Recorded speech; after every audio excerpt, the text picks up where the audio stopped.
ఏమైందిరా? ఏం లేదన్నా జ్వరం వస్తుందని టాబ్లెట్ తీసుకొని వచ్చిన జ్వరం కూడా లేదన్నా. సరే తమ్ముడు, డాక్టర్ చూపించినావా? చూపెట్టలే ఇంకా. చూపియాలరా, వైరల్ ఫీవర్ జాగ్రత్తగా ఉండాలి. ఎన్ని ఏళ్ళు తమ్ముడు? అరే ఇటు వేరే గోళీ ఏమన్నారు?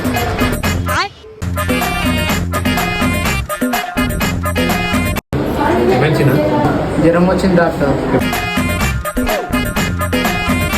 టాబ్లెట్ రాసిన ఇంటివైనా కేసుకో. 500 పీస్ ఈ పైసలు ఇక అన్న, ఈ మందులు ఇదే కదా బాబు, నేను ఎంతమంది తీసిస్తుంటే వెళ్ళిపోయినావు. అవునా అన్న? అదే డాక్టర్ కూడా అదే రాసేయండు.